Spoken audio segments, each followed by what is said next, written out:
Please welcome Emily Yager.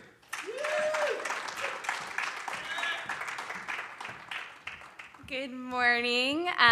First, I'd like to thank Media Post for this incredible conference the last few days. Clearly, it's been fun because I have half a voice left at this day 3.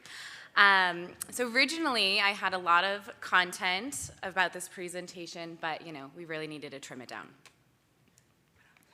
But too early for it. It's been a long week. So just a little bit about me, but I think at this point I know you guys all pretty well, so we can skip that.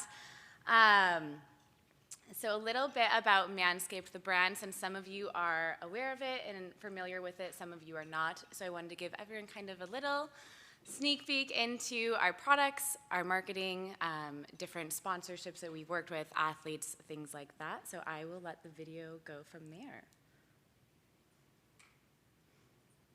Maybe. Yeah, can you try? Okay. All systems ready. We're ready for countdown.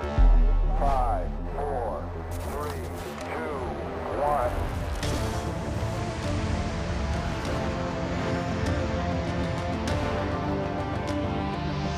Lights, please. Oh.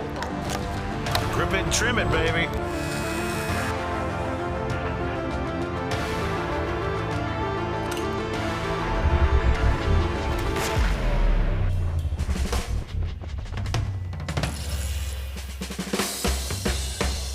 Meet the new face, among other parts, of Manscaped. I got a hot date.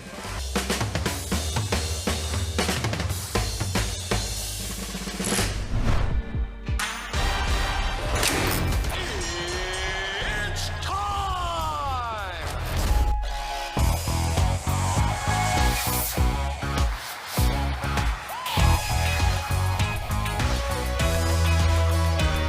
Manscaped is A1. I feel like Manscaped understands me. I want Manscaped products for my entire body. Yeah. Manscaped, beaucoup vous remercieront. You gotta try Manscaped. Manscaped.com. Grazie Manscaped. مانسكيبت حتما ستشكرك خصيتين.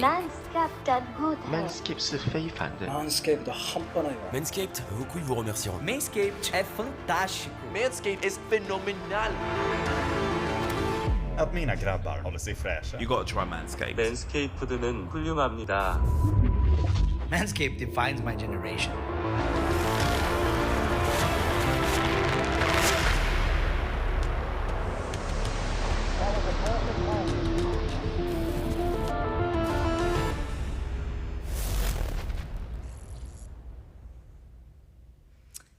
So there you have it. So that is a little bit of a, insight into what we carry, how we market. We use a lot of humor, and just try to have a good time with it. Oh. There you go. So levers that drive optimization. So a lot of times we look at things from a media standpoint, and how we can optimize from there. So that's, linear versus streaming. We've led heavily into linear versus streaming because of the efficiencies that we see with that. We can hit a broader audience that is outside of our demographic versus targeting through streaming a little bit closer. And so we do see the turn in that come through. We also look at things like brand versus direct response, network tiers, and national versus local buys. But really how Manscaped and kind of my role, we really optimize based on creative. So that's the types of creative that we're running. So we try to have a nice mix of product videos like the 3D shots that you were seeing in that last slide there, and then creative duration, so 15s versus 30s, how we can use that to drive efficiencies, and then creative content match.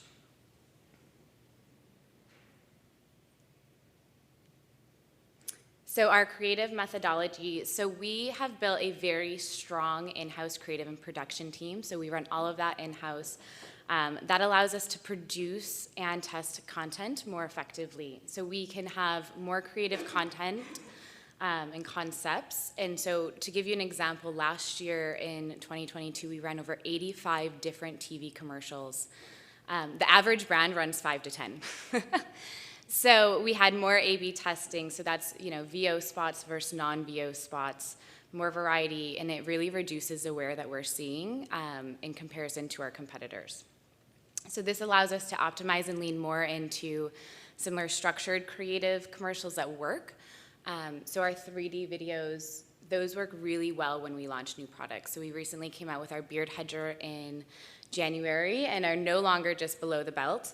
And so that was a great way to get into the market and to really showcase what the product does, how it works. And then all of our products, as you've probably noticed by now, have built-in space for playfulness, awkwardness, humor, and we've really tried to embrace that in our creative and how we produce them. So a little glimpse into Pete Davidson, who we've partnered with, and our holiday commercial. This was one that did extremely well for us. Lots of humor, so I hope you enjoy it. Maybe. Merry Christmas, Pete. Merry Christmas, Mom. I think there's one more present for you. It's a Manscaped package with lotions and sprays and trimmers. And where's the lawnmower? Hey, there's a note. Dear Pete, may you have a Merry Christmas and a smooth New Year.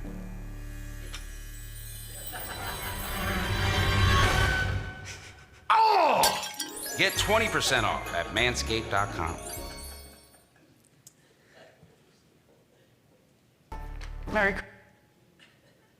So TV attribution, I know that was actually something we talked about at the round table yesterday, and kind of how everyone's trying to track and the struggles that we see there. We run through pixel-based tracking. We monitor website lift through Tatari's view through attribution technology. So that's our TV agency that we work through or work with. We run an average of 6 to 10 different creatives at a time. We evaluate and optimize our creative mix based on cost per visitor, cost per purchase, response rate, and conversion rate. And we're always trying to figure out, what can we do to make sure that we are running as efficiently as possible from a creative standpoint, versus just looking at it from like the media buying side of things. So different creative pivots that we work with. So seasonality in sales. So in the summer months, we do an annual summer sale. In the holidays, we do our holiday sale. New product launches, so similar to kind of just how we came out with the beard hedger launch, we've rolled out, I think, 6 to 8 different new commercials, all relevant to that, and then the performance-based adjustments. And so we evaluate those weekly based on different KPIs and where we're needing to see the media mix go. So we optimize creative, both content as well as duration, for different efficiencies. So we see that 15s are great for sales. It drives strong frequency and efficiency. We can get that message out to a broader audience. And then 30s we use very heavily to tell the story based around the product or any, talent that is showcasing the product. So Pete, we worked with Gronk. We have a strong presence when it comes to the influencers that we use. And then with 30s, we also see a stronger response rate. So content-specific creative, because we are in-house and we can produce more creative, we can also produce more content-specific creative to the networks that we run on. So given the vast variety of creative assets, it's proven to be really successful in both response rate and purchase conversion rate to take advantage of those fits. So recently, with the beard hedger, we came out with a John Daly creative. So it was targeting that older audience in ways. So with both Farmers Open and Waste Management Open in the last couple months, we ran premium golf spots during those, which drove large traffic to the site. We also then supported those with lower cost golf channel buys to help supplement that efficiency. It resulted in over 2x our normal response rate and a 40% increase in purchase conversion rate. So to give you a little insight into that creative. What do you think, son? 8 or 9? For that, I'd use this. Manscaped, huh? Son, back in my day, ladies loved grass in the fairways. Whoa, whoa, whoa.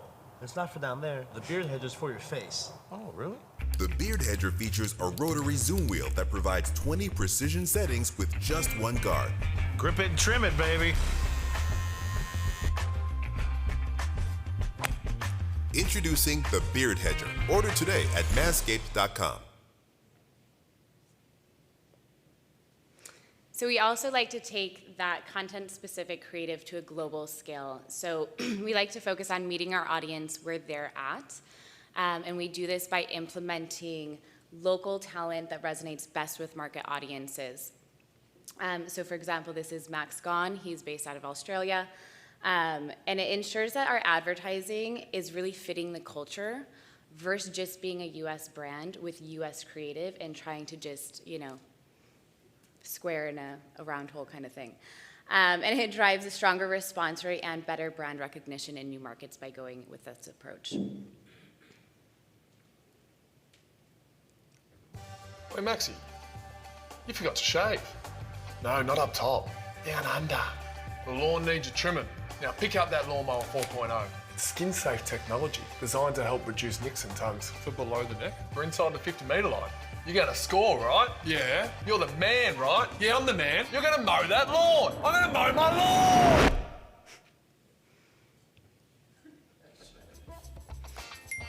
The new Lawnmower 4.0.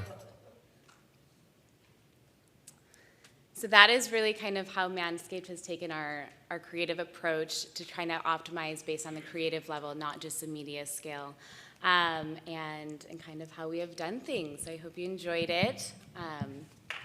Thank you, Emily. Thank you. Time for questions.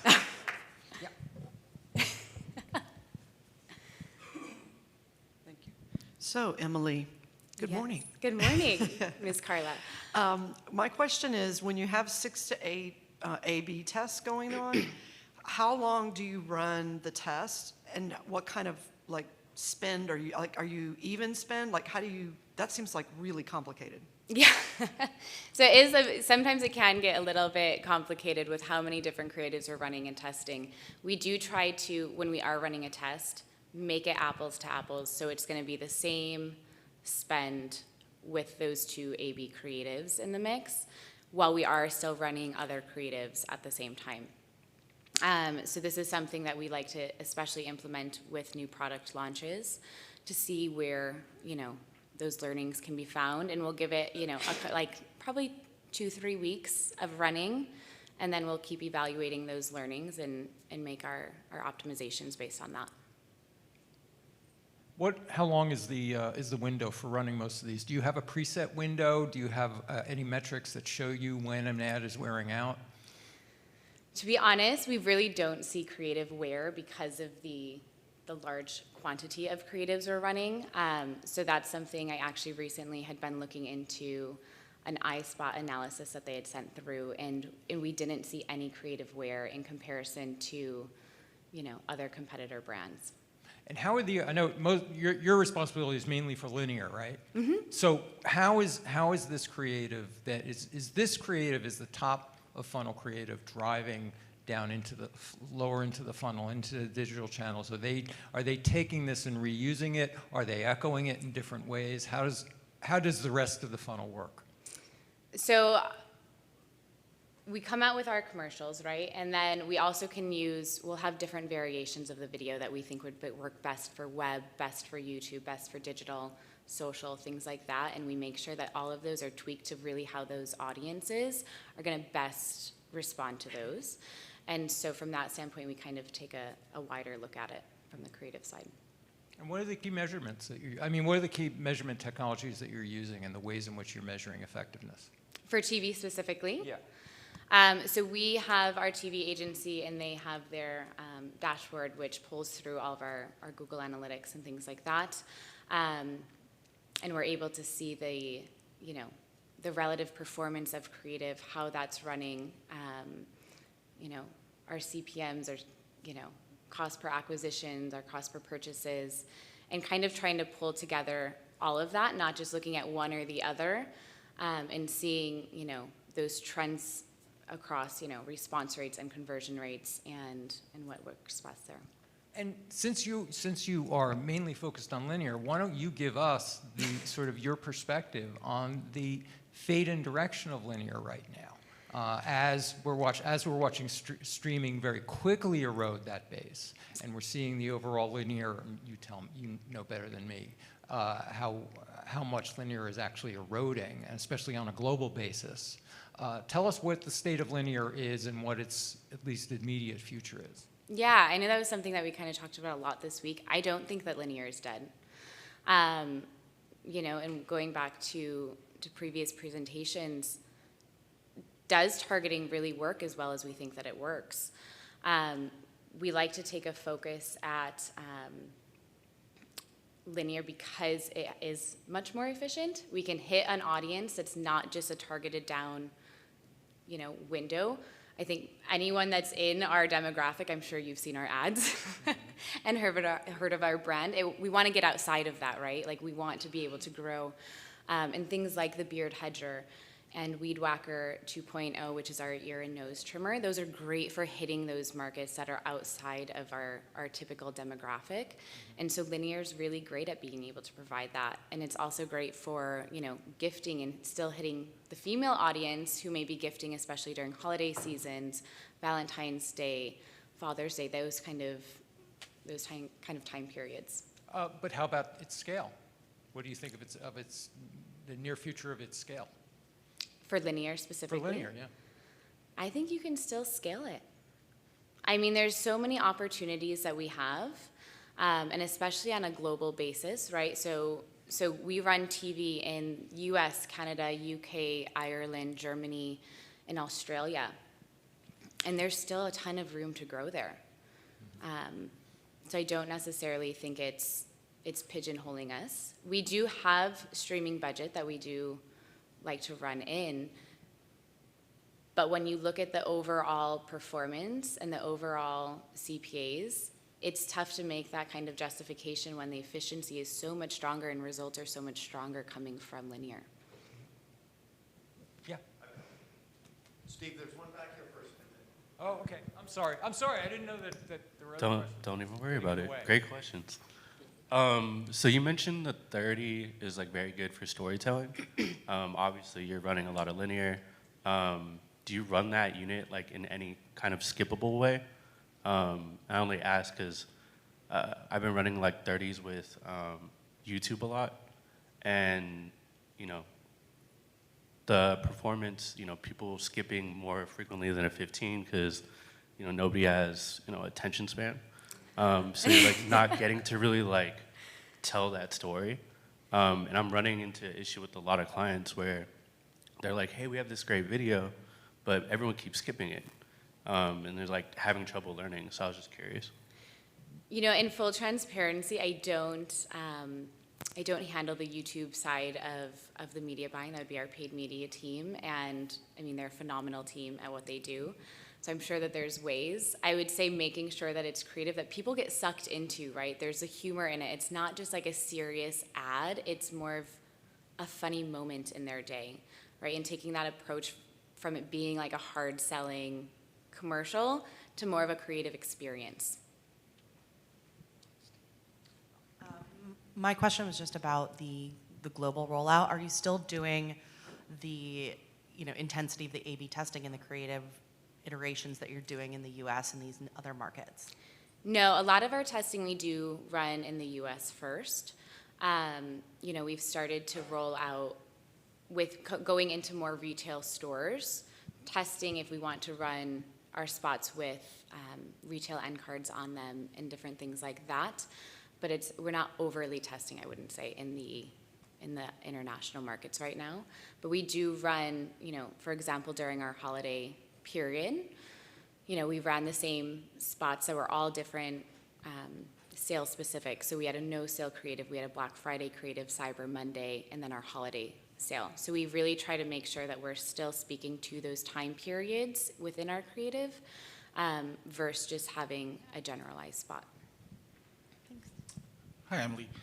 Do you guys do like any traditional quant and qual creative testing as well, like what everyone's used to do in the past, and then compare that to the digital optimizations you're making to see if that performance jives, if there's any, do you do traditional like focus group testing?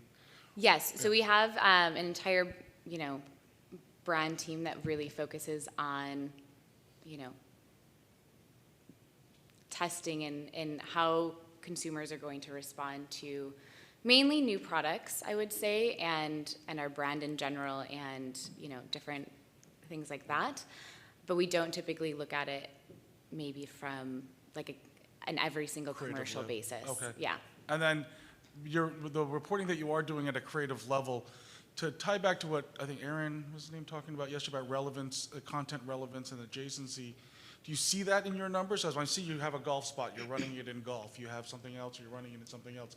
Do you find that relevance connectivity rather an audience targeted? Because obviously linear is not as audience targeted, yep. but you're contextually relevant. That's outperforming with any significant noticeability? Yeah, I would say having content-specific creative has been a game changer for us, and it's something that our creative team has done really well at making sure that we have those fits.